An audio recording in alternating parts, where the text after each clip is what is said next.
It's time to talk sports, time for the show. When you hear this song on the radio, it's time to tune in, better act fast. Let me get that autograph.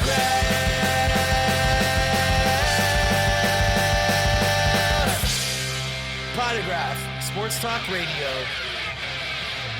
Starting now. Hello. Welcome everybody to episode 152 of Let Me Get That Potograph. My name, as always, is Drew, or the DH, and joining me, my man, Scott Rappaport. What's up, dude? You know, Drew, I kind of prefer the Robert Englund version of that, you know, from The Adventures of Ford Fairlane, the hello. You know, I've always been, it's been a favorite movie of mine since I was a little kid. Yes, I saw that in the theaters when I was like 9 years old with Andrew Dice Clay, and you wonder why I turned out as screwed up as I did. That's probably why we all did. That's probably, yeah. We were watching things back when we were kids that, like as parents now, like I was watching crap, there's no way. Like 5 years old. No. Oh yeah. I mean, I remember being home sick when I was like, 4 or 5 or whatever. My mom went to the video store and she'd get me like my favorite movies, which DC Cab was one of them. I love, dude. That is such an underrated movie with an absolute all-star 80s cast. Ferris Bueller's Day Off was always one of them, and that was filmed in my hometown. And like Michael Jackson's Thriller, which if you haven't seen the entire Thriller, the whole thing. Oh my God, that thing used to scare the living daylights out of me. We just introduced everyone that listens to this show under the age of 20 to about 10 different things right there. I know, and I haven't even gotten into the full John Hughes catalog. I could go John Hughes all day long, man. We have, and I got a special tie with John Hughes. I grew up in the same town he did, went to the same high school he did. Nice. Had some of the same Saturday detentions that he did that inspired the Breakfast Club. And then it's a whole, anybody from Northbrook, Illinois who grew up in it, it's all, everybody knows all about John Hughes and the films and then all that kind of stuff. So, but dude, weird thing has been going on. So as you know, I have a subgroup. I do bulk submissions with SGC. Yeah, with SGC. Right. Last 2 orders, and typically like orders have been taken like 2 to 3 weeks. Right. All right, cool. They advertise 30 days, 2 to 3 weeks, well under that time, and everybody's happy. Last 2 orders I've sent in, 2 to 3 days. Wow. And these aren't even express. These are just bulk.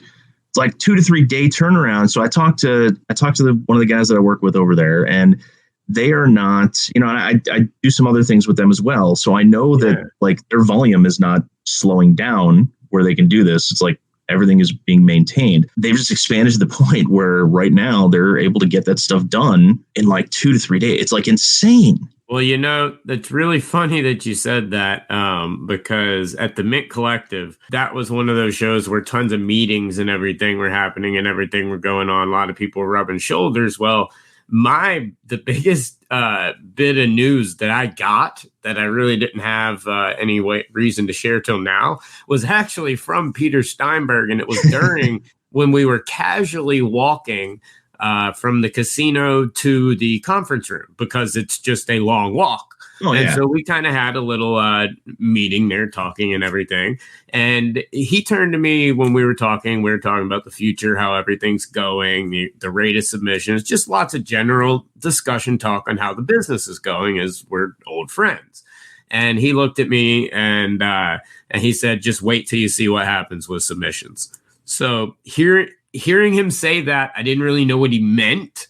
And I hadn't seen anything, but if that's what he was implying, that's impressive. It is extremely impressive. So between the cheap rate that I have, with the subgroup and basically 2 to 3 day turn. Now, I don't know if that's going to keep up. I mean, the Nationals coming up, there might be a lot of people here and be like, oh yeah, I'm going to go send in a bunch of stuff. Oh, there'll be slowdowns with the National. And there's going to be. I actually expected there to be slowdowns now because of guys wanting to get stuff in. So I told one of my larger customers, hey, send it to me. I needed it by last week. And, 2 to 3 weeks, there'll be plenty of time to get it back for you for the National. Well, it's done. Nice. And I'm like, like they just received it 2 days ago, and it's freaking done. I'm shocked. It's amazing. That's wonderful that they've been talking about scaling up. They've been talking about, their new area, which I was just down there near, drove by it actually. Their new offices are absolutely wonderful. They've been building up to be able to scale this area for a long time. They granted, and Peter knows, my feelings on the entire company. A lot of bumps in the road, but they've learned from all of them. Yep. And they've done nothing but get better. And that's all you can ask from a company. No. Especially when you're someone, since we're talking about Peter, I was talking about Peter in this case, he was thrown into an incredible position at a young age, very little experience handling something that was turning into an absolute monster. So of course there's going to be growing pains and things like that, but it's always how you adapt, how you handle, how you can rebound from mistakes or just problems. And I've got to give them credit, man. Nothing but positivity has come from them in the last year and a half, all the way down from social media to fast turnarounds. No, exactly. And they're going to make a mistake. And every company does. The question is, how do you handle it, and do you make the same mistake twice? Right. And they've had some bumps in the road. There's been some mistakes, but they haven't made the same mistake twice. I think Peter has done a phenomenal job in scaling that company the right way. 100%. And growing it to the point where they're at now, where for $24 you can have a 2 to 3 day turnaround time, at least through my group anyway. I don't know turnaround times, what everybody else is seeing right now, but it's like, holy crap, this is like, and I just had to mention, because it's something that, like, we're going from, I'm still waiting like 18 months for one of my PSA subs to get back, and to this, and it's like, okay, all right, it's incredible. And to be fair, the whole grading the whole grading area is becoming incredibly fast. A lot of companies you go, and CSG's slowing up a little bit, but PSA, I do a lot of work with them, and PSA value orders. I have value orders that have already come in that are already past grading and in QA2. I have economy orders coming back in well under 2 months. A lot of grading is coming back up in general, which is a wonderful thing for the hobby. There's some really exciting news that should be coming out here pretty soon. I can't wait till that gets announced regarding PSA, but a lot of really cool, a lot of really good stuff happening in the grading world. But I like seeing SGC, and that's amazing. A couple of days on regular subs. That's pretty awesome. It's just absolutely nuts. And hey, speaking of grading, get your soccer cards in now. Yes. Maybe get them back. I have been looking at the 21-22 Topps Chrome Champions League stuff. Look what's on my desk. Alex Morgan rookies. There you go. I just sent in a bunch of Trinity Rodmans. and that's the thing. So aside, I wasn't even looking at the women's. I was looking at the men's. The women's is selling like crazy, and it's such a short print run. Supposedly they only made 1,025 cases of that product. Yep. But dude, if you guys have not gotten your hands on some of the Champions League Chrome, the men, Light, I think, is the greatest value out there, period. You can get cases, 16-box case of Light, Chrome Light, for under $1,600. Wow. And I'm going to tell you, there has been you get the Ray Waves in there. You also get a whole bunch of, the regular colors and stuff are in there. I had a Sidney Raybigger insert red numbered to 10. At that value, it's almost a guaranteed at least break even, if not. I would say that is the closest to a guaranteed profit. The only other one that I would say would come close would be Bowman U basketball. To do it by the case, that's by the box. You're going to see everyone. But if you're doing a 16-box case, I would say that is going to be the closest to a guarantee. And if you're going to flip individual cards or grade them and make money on it, so it's a profit. Now is the time for soccer, guys. I've been preaching it since well before you were even on this show. Soccer, soccer, soccer. And I told you guys that you need to have your stuff done around at least by October. Yep. But you want that lead in, you want that run up, because watch what happens when they start doing. Jude and I just watched the USA warm-up game yesterday when he was under the weather, not feeling the best. We watched the warm-up games. You're going to see a lot of friendlies, a lot of small little things going on, a lot of news regarding who's going to be playing, where they're going to be playing, and it's not just rookies, guys. That's the big thing. It's not just rookies, and it doesn't have to be their rookie card. These guys you're seeing Lewandowski, people that are legends, Ronaldo, anyone like that. Their cards are going up across the board right now, and they're only going to continue. Like, this is the time for soccer. There is a prime. Everyone wants to focus on the doom and gloom and, this market's down right now. Well, yeah, in the middle of the time to buy with nothing going on. Where? That's when you buy. Yes, you buy exactly. During the off season. And right soccer still has the off season dip. Yes. We're not seeing it with football. We're not seeing it, really with basketball, just because the products haven't come out yet. But soccer still has it. This wasn't even a topic we talked about going over this week. It just kind of came up. It's like, all right, cool. So that's kind of the little piece. But Drew, I want to get back to grading for a minute, because, and I'll let you kind of intro into this. There's more fun within the grading world. Jesus Christ. Dude, is there ever? There's never not. And of course, drum roll, please. We've got another lawsuit. It's our favorite thing to cover here. It's not my favorite. It's just always going on. If everyone would stop screwing up and frickin' suing each other, we wouldn't have to talk about it. I'd like to talk about parallels and everything, but apparently everyone wants to sue each other right now. But our good old friends over at HGA, which you guys know we've been covering since Tyler stepped down, or since Tyler was removed, stepped down, whatever. New ownership came into play. Scott did a wonderful job of, finding out a lot about this. And we've broken quite a bit of news regarding everything since HGA has been in their transitional period. And it seems now that we know a little bit more of maybe why they wanted a transitional period, as something new has come up. Yeah, and now I will say we are not breaking this. This broke already. We are discussing this one. So yes, this is not. Broke it earlier this week. Yeah, so I just want to make sure that we give credit where credit's due. So the lawsuit is Bourbon Bineville. And I want to apologize to Quentin if I mispronounced his name. And the only reason I know his first name is because it's on the lawsuit. So if I mispronounced that last half of your last name, I apologize for that. The hybrid grading approach, and Armstrong International is named as a defendant in this as well. Now, all of this seems to have happened prior to the company selling to Armstrong. So I just, going through this lawsuit, I just want to make it very clear that it does not seem like anybody from Armstrong had anything to do with it. However, they are listed as a defendant primarily because they currently own the company. Yeah, now they own it, and they're going after the company. So obviously the owner's going to have to be added into it. But no, this was during their scaling up process, if you can see from the documents that we'll get into about hiring and everything. This was during the scale up process.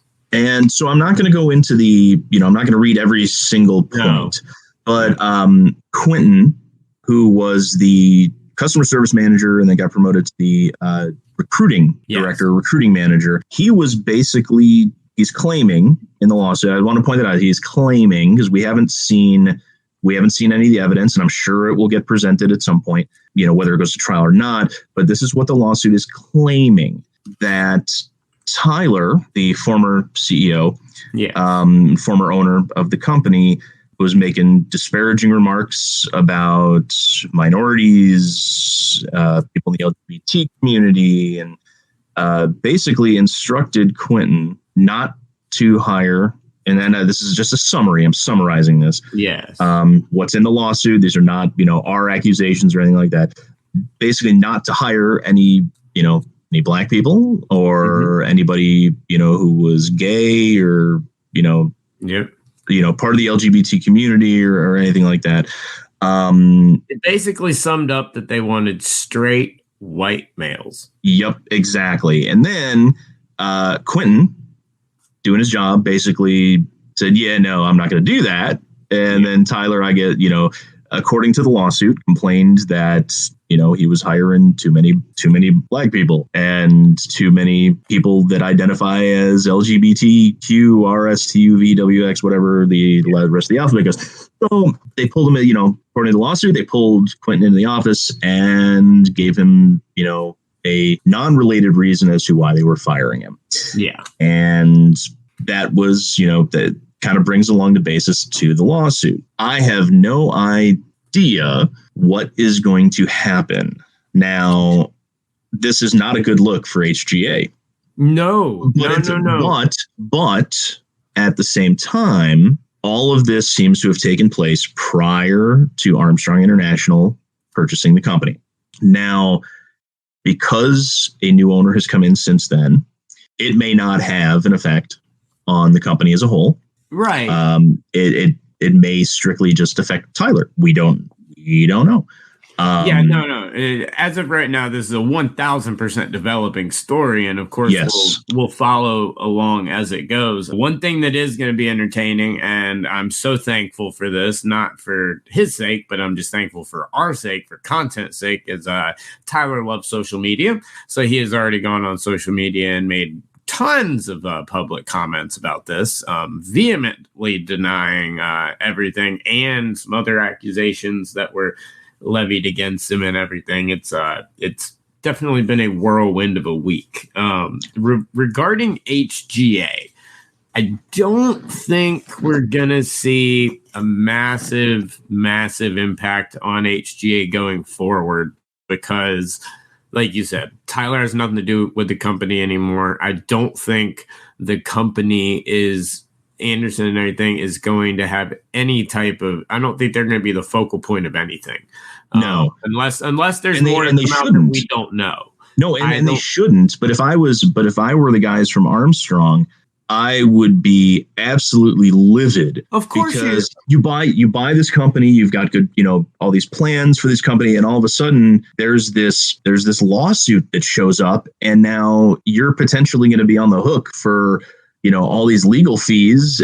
And well, yeah, of course. I mean, this is the big reason probably why there was a pause. I have a feeling. I mean, this was filed a little while ago. It was just unearthed. This it's probably had a lot to do with they knew this was coming. They knew this was coming when they bought the company. Might be probably got it cheaper because of it. If they didn't, then they may have. Who knows what happens if they didn't know about this and everything. I mean, I don't know about maybe they want to distance themselves if it gets really bad. I don't know. We don't know what's going to happen here. But I don't think HGA takes as big of a hit from this as they do from just being the natural having to shut down, having to start over, having to do all that. There's a lot of things that they're going to have to take care of. And I'm going to give credit to a company that I laughed at the beginning, but is trying to do things right and is doing 10 times more right things than HGA has been doing. And that's forensic grading. I did not like the owner of that company. I thought he was a brash moron, honestly, when he started. And I thought he made some ridiculous statements. He's turned into it. I don't know if he had media training or what, or if he's just calmed down and learned how to deal with, discussing this stuff in public on video. But they're doing some right things over there. And honestly, I think they're filling the HGA niche. I think they're filling that market. And with this going on, if they had planned on relaunching HGA, which I thought would be around the National, I figured around the National, they would try and relaunch HGA. I thought we'd see something along the lines of that in terms of news of them going forward around the National. It just made sense. Oh, it always makes sense. You get more publicity at the National than you do in any other time of the year. But now I don't know. No, No. You won't. There's no way they're going to right now, because every single thing they post, no one's going to read that.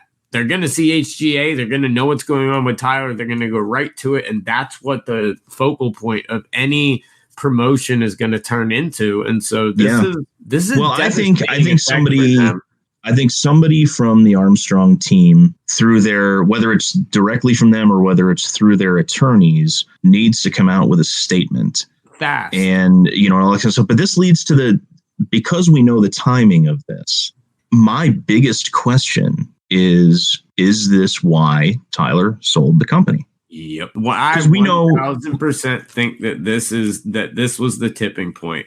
I think I think everything that he said was right. I think he was, losing time with his family, stressed like crazy. I don't think he was prepared in the terms of what it takes to truly run something that you want to make a household name. I don't think he was ready, and all those reasons that he gave, I do believe. But do I believe that this played a massive effect in it? Yes. Because I think he knew as soon as this lawsuit came out, let's face it, if he's still in charge, HGA is worth nothing right now if he's in charge. He can't sell it for anything. No one's going to take that off his hands for any type of price that's going to be, good for him. So I think 100% he knew this was coming, and I think that had a lot to do with him selling. And if he knew that this was coming and didn't disclose it to Anderson and them, you might see another lawsuit. That's going to be, and that one would probably cost him a lot more than what he got for the company, if that turned out to be the case. Because this is the accusations like this are not taken lightly. And this is a community. This is a court. This is a filing. This is not someone threatening. Yeah, no. This is an actual on an Instagram post. Right. This is in court. Right. Because here's the thing about our about the card community, the collectible community. Yes, a lot of people in the community tend to lean towards the conservative aspect of life. Sure. And you can see that in comments, all throughout different message boards, different Facebook groups, things like that. But the card and collectible community is, even though right-leaning, community is extraordinarily open and welcoming to anybody who wants to be in it, regardless of what their race is, their sexual orientation, anything like that. That's the best part about this hobby. Yeah, we don't care. You're all welcome. Come on in, join the party. Want to see your cards. Yes, and that's what it's all about. I want to see the cards. I want to see your shoes. I want to see the autograph memorabilia you have. Whatever it is. Yeah, I don't care. Yeah. Anybody is welcome, and that's the best part about this community.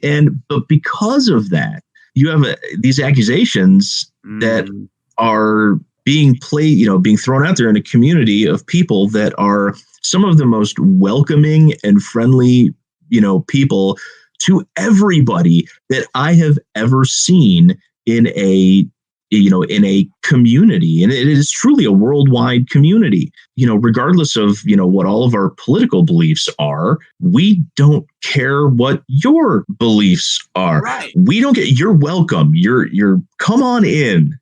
Join in the fun. Exactly. Because we all know the more people we have that are involved, the healthier it is for the hobby. Exactly. And whatever it is, we can sit here, we can talk about cards, we can talk about, the sports and the related to it. We don't care what you do, outside of that. I mean, some of us, yeah, sure, it's nice to get to know people and things like that, but it doesn't influence our opinion of anybody or whether or not we're going to let anybody in. And this isn't some exclusive country club. This isn't the old Green Acres Country Club in, strangely enough, Northbrook, Illinois, that didn't allow Michael Jordan to join because he was black. Exactly. It's not like that. Right. And we tend to throw people out who don't kind of follow along with the mantra of, everybody's welcome. Exactly. And this, it blows my mind that, one, this kind of stuff happens Yeah. In today's day and age. And two, that it happened and it's being accused of having not happened within the hobby that is so open and welcoming to everybody. Yep. You summed it up perfectly. It's sad. And I think this is only the beginning. I think we're going to hear a lot more about this, especially now that it's in the court's hands. But guys, one thing's for sure. Like we said, we will keep you up to date with everything that's going on right here. This is something shocking, unexpected, and I really hope it's untrue, but these court documents are a little scary. We'll move on from here, man. Drew, you know what else? You know what else is just beginning that we are not definitely going to hear the end of? NIL. Yes. And we had some huge NIL news this week, my man. I don't know if everyone's seen it, but my goodness. Arch Manning. Everybody knows. Well, you might not know. Of course, now that you've heard the last name, you might. But Arch Manning is the son of is it Cooper's kid? Yeah, it's Cooper's son, who was probably going to be the best Manning quarterback had the accident not happened. But Cooper's son, Arch, has been the top quarterback prospect since he basically could throw a football for his class. The Manning family, the reason you hadn't heard so much about him is because they were incredibly guarded with this kid. They wouldn't let him do interviews. They wouldn't let him be seen after high school games. Like, he was not allowed to go. I mean, if you read about this kid's background, he was very guarded by Archie Manning, his grandfather and everything like that, very guarded by their family. But now they've got no choice. He's out there at Texas, and his NIL evaluation. Well, he will be at Texas. He committed to Texas. I think he's got 2 more years of high school left, doesn't he? Yes, he does. Or one more year. 1 more year. 1 more year. Okay. I believe it's 1 more year. I'm 99% sure, but regardless, his NIL evaluation just came out, and this kid's NIL evaluation right now is at $3.1 million, the most valuable high school football recruit, obviously, in the nation, and honestly, more valuable than probably 95% of the NIL deals that are being done. I mean, at this point, why even bother going pro? Seriously. And you're talking, I mean, let's be honest here. We're talking about Tom Brady's cousin. Yeah. Here, because, Eli Manning's his daddy. Yeah.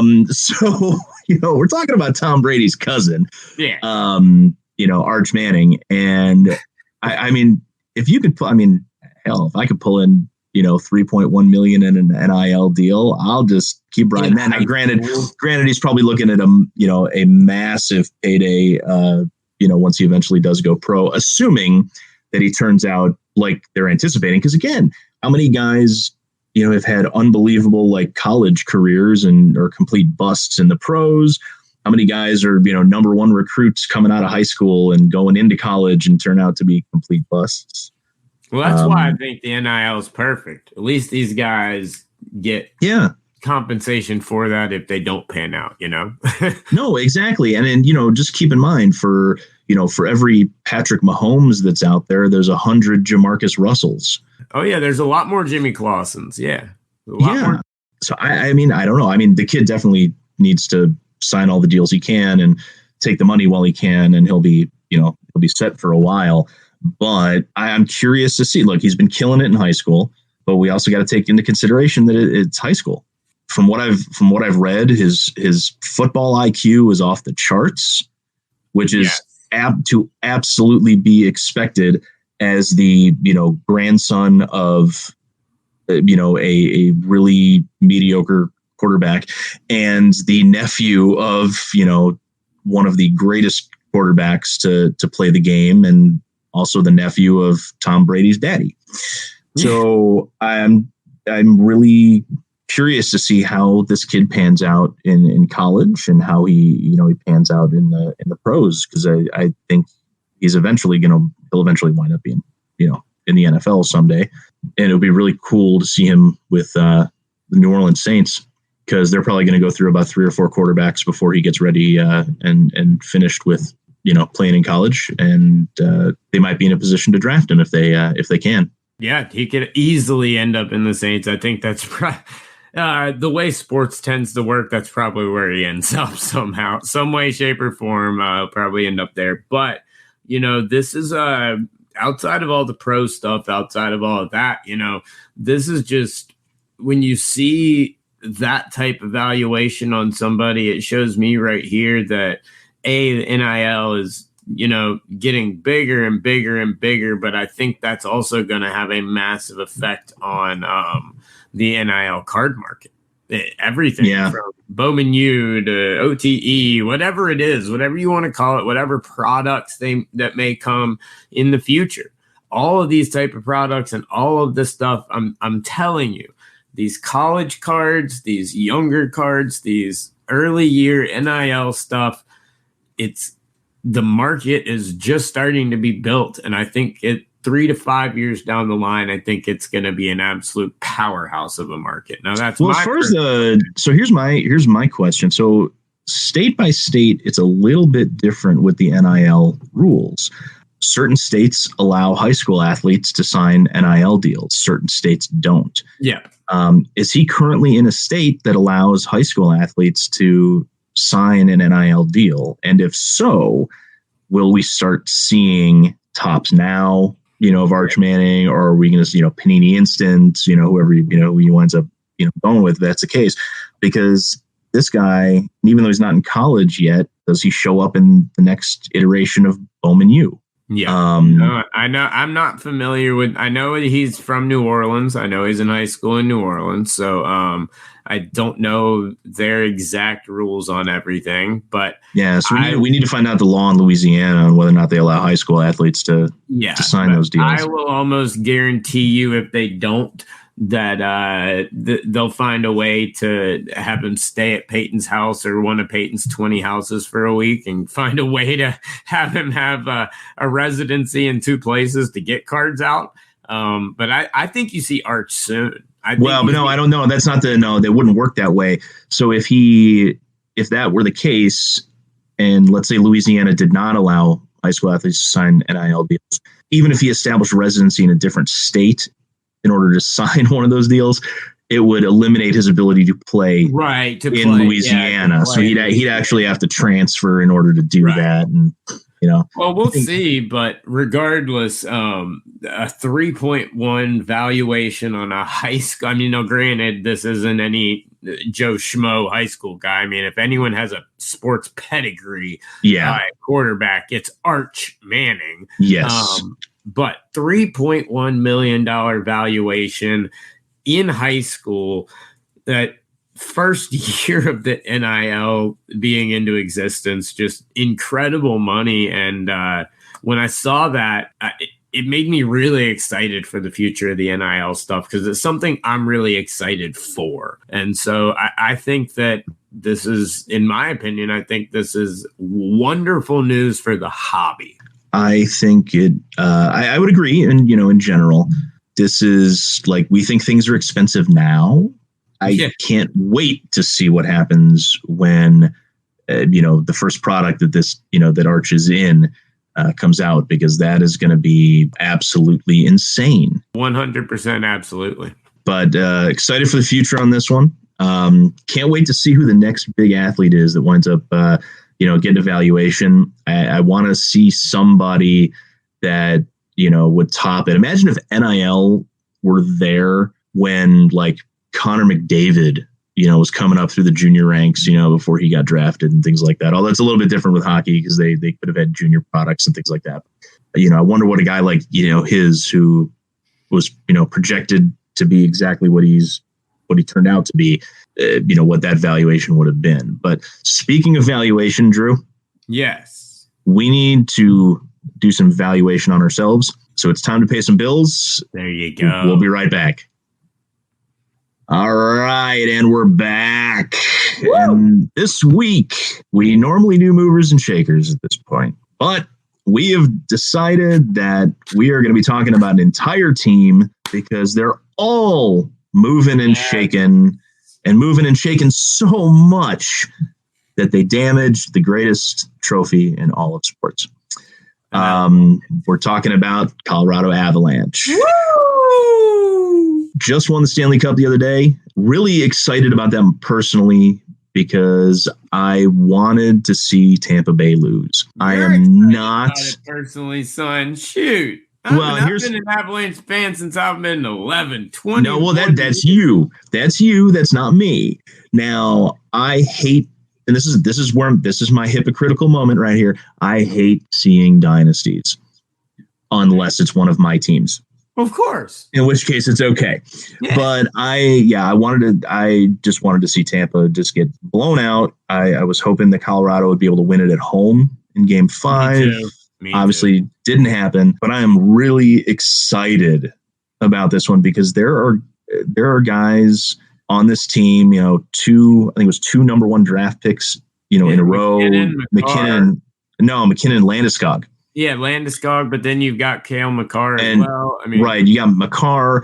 I am actually most excited. I was most excited to see Jack Johnson finally win a Stanley Cup. Yeah. He has been around the league for so long. I know. And has, just busted his butt. He's, consistently one of the best defensemen in the league. And he finally gets his cup. And I am so happy. And then Eric Johnson, also, has been with the Avs for a long time. He's been 14 years or something like that. And Landeskog, been there the whole time. Gabriel Landeskog literally was one of the players that when I was an Avs fan right when they started at the age of 11. They were a massive influence on me playing hockey my entire life. I grew up on this team, and I grew up modeling my game after Joe Sakic and Ray Bourque and the classic guys like that. Landeskog came around right at the end of that when Drury, Hayjuk, and everyone else were coming in. That's when Landeskog came around. He'd been with them the whole time. The ups and downs were amazing, but so many players on this Colorado team, hobby-wise, have been those hyped up guys. But in these 21 years, Colorado's had the worst record 5 years out of those 21. Yeah. So multiple failed rebuilds. You never really knew if McKinnon, Cale Makar, people like that, if they were ever going to get hobby love, if they were ever truly going to get what they deserved. Now I think they do. I think and that's why, I lump them into moving and shaking big. Obviously, Makar is going to shoot up the list in hockey, but McKinnon as well, because people have been waiting on McKinnon to win that cup. They've been waiting for that cup to call him elite. And I think now you can call him elite. And I think you can call Cale Makar. I think you can put him on that. Well, you're talking about being elite. Well, I would say he's already there. He was the Norris Trophy winner this year. Yeah. He won the Conn Smythe Trophy, which is the MVP for the Stanley Cup Finals. 27 points by a defenseman. Yeah. One guy, but here's another guy we're not talking about. We're not talking about Bo Byram. Yes. He is, he was his stuff was selling absolutely phenomenal, last year. And now, he's not Cale Makar, but he's still, has a tremendous upside to him. I think, Avs are going to be a rough team to beat.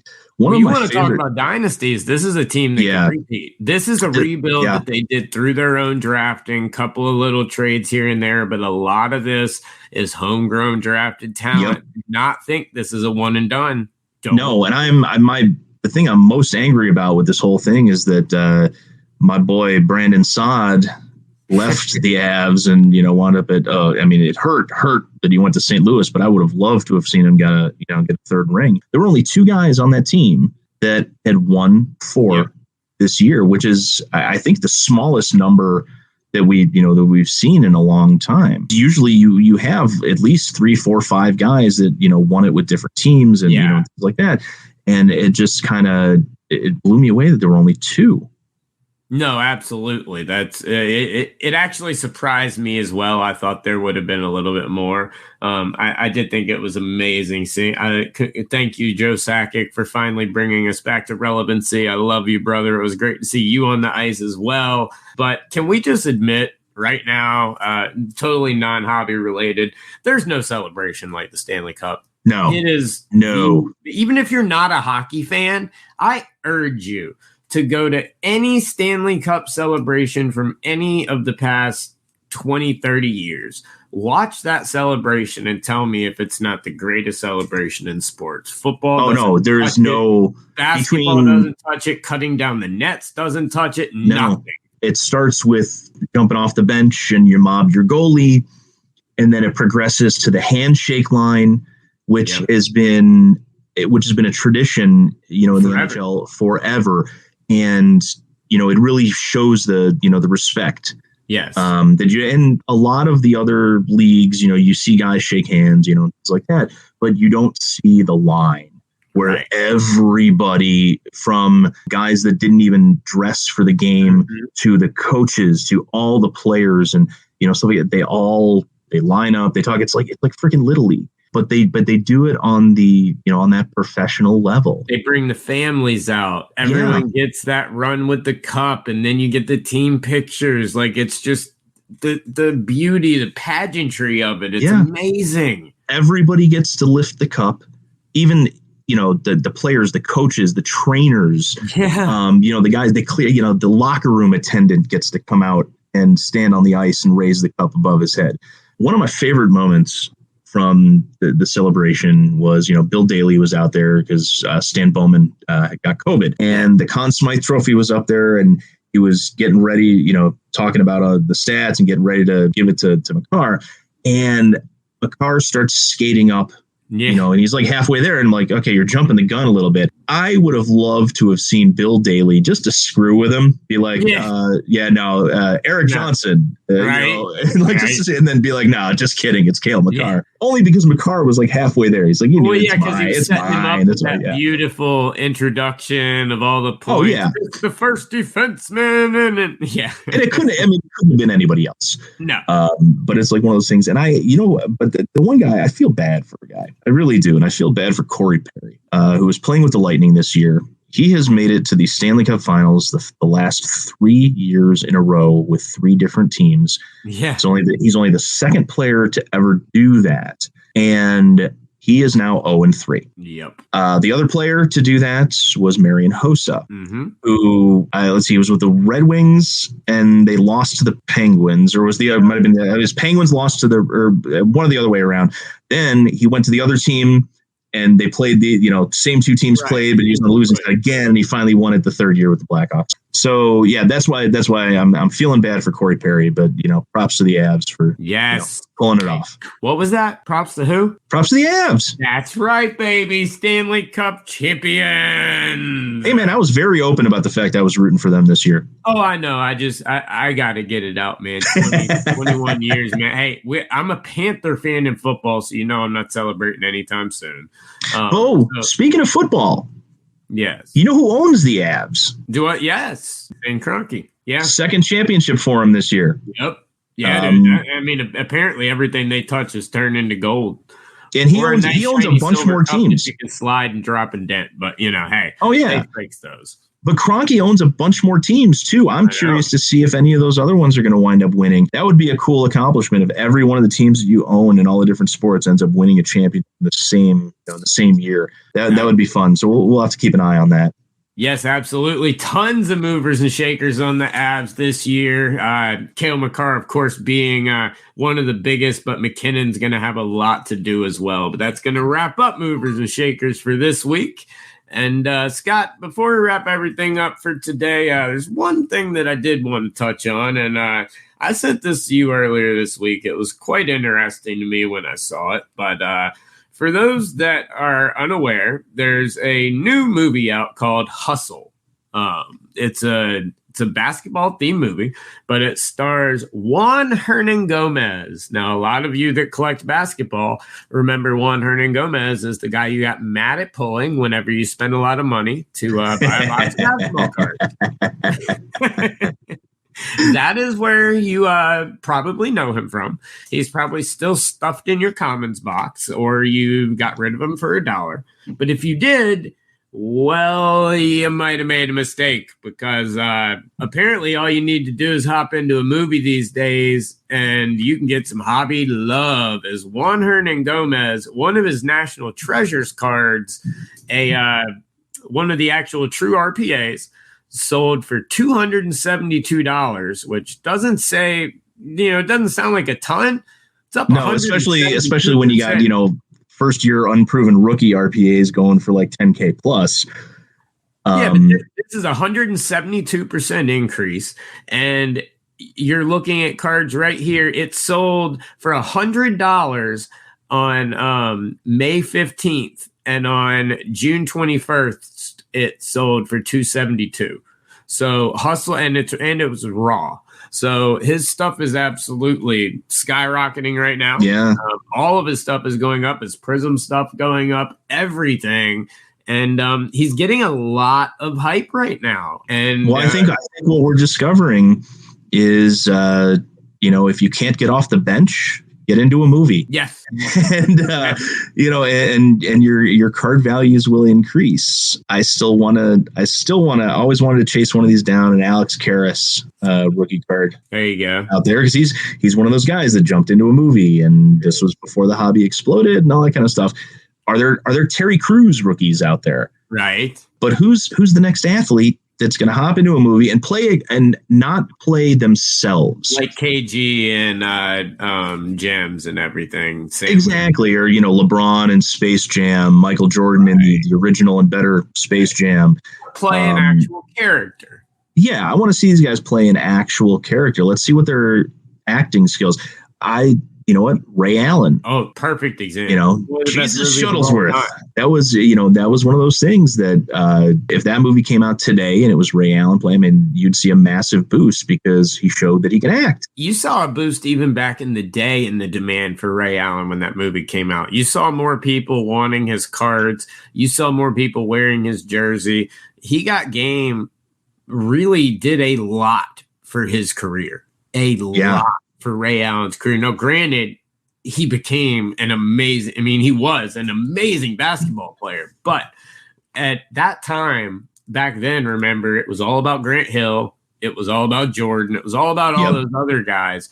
And He Got Game put Ray Allen into that stratosphere of people to pay attention to. And then eventually he's being added on to Celtics and named as one of the 3 key pieces of it, Yeah, but you also got to take into consideration that Ray Allen was a significantly better player than Juan Hernangomez. I'm simply stating the fact that, back then he was still trying to break in when everything happened.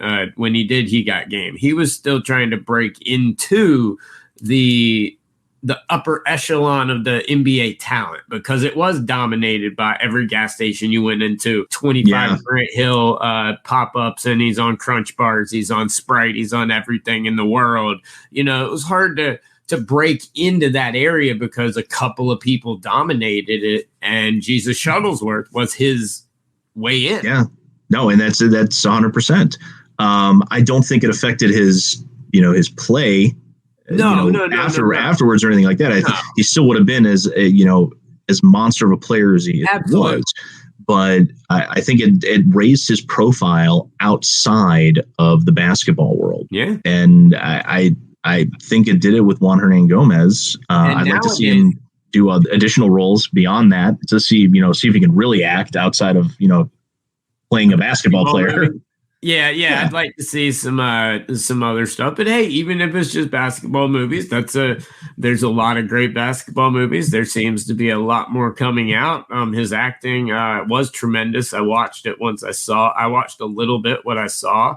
I really liked. But you mentioned You know how he got game and everything, helped Ray Allen get into that public profile and that public image. It's never been more important than right now, because there's so many people that in the hobby that will go after players that they don't know, will go into sports that they don't necessarily know based on that outside influence. And any outside publicity we can get that translates over to the hobby is excellent for the hobby. And so what's going on with Juan Hernangomez cards are, in my opinion, one of the most crucial things in the hobby. And so I love seeing stuff like this. Now, my curiosity is going to be, because people in the hobby have seen the bump that Hernangomez has gotten, are they going to go back and, look at all of the other athletes that have become actors or, have been successful? And is there going to be a bump for those guys as well?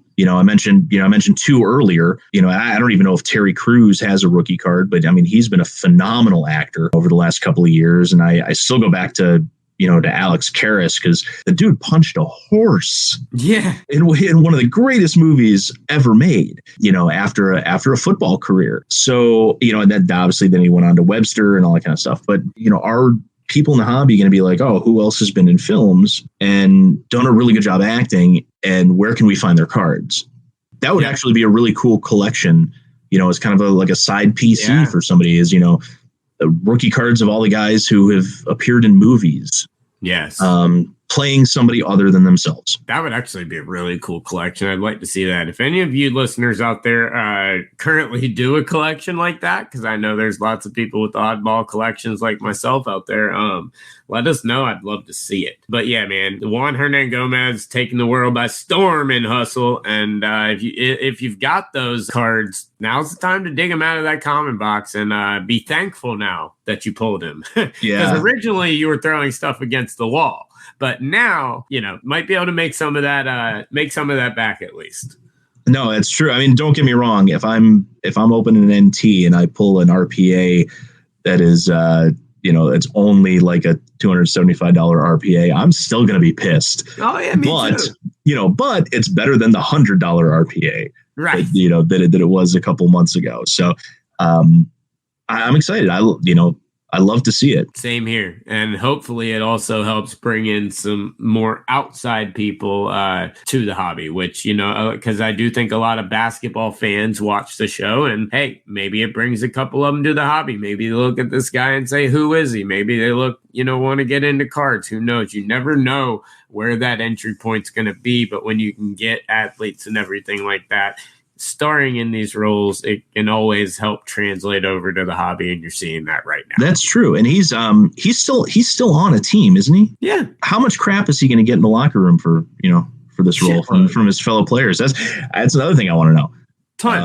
How much ribbing is he going to get from these guys? But it's all in good fun. Oh, yeah, it's all in good fun, but I can guarantee you, just like Ray had to deal with Jesus Shuttlesworth, Bo Cruz, Juan Hernangomez might as well be nicknamed Bo Cruz from now on, because I don't think he's going to shed that label. But check out Hustle. It is awesome, guys. If you're a basketball fan, he does a wonderful job in it. But I love seeing, and it goes back almost to the pop stuff, pop century stuff on the rise, celebrity stuff on the rise. This is almost like a celebrity card, it's more celebrity that's causing the rise than performance. And that's awesome to see more ways for cards to increase in the hobby. I think all around that this was a great thing for the hobby and a very surprising thing for the hobby. Juan Hernangomez, if you'd asked me, Drew, what NBA player is going to come out this year and be the actor that is going to take over, a movie from the sports world? Yeah, it would not have been him. He wouldn't have even made the list. No. So, but Drew, you know what? That's going to do it for this week. Yes. Some great topics, got some good stuff. Guys, go back if you have not already checked it out. Last week's episode with we brought on Ryan Hammer from the St. Jude Chicago Dream events. Go check that segment out, see how you guys can help. And Drew, I want to go ahead and thank everybody that makes this possible. Yes, absolutely. Of course. Thank you so much to Show Your Slabs, Slab Strong, Vintage Breaks, Card Ladder, and Vanity Slabs. Could not do this show without you guys. Thank you guys so much. And we've got a lot of awesome stuff coming up for you guys as we head the road to the National. A lot of stuff coming your way. Got our live birthday episode coming up later this week as well on the 3rd. So get ready for that. We'll have more information for you on that coming up here shortly. But thank you guys so much for tuning in. And until next week, you guys know the deal. Keep ripping those packs, pulling those hits. We'll talk to you then. Peace.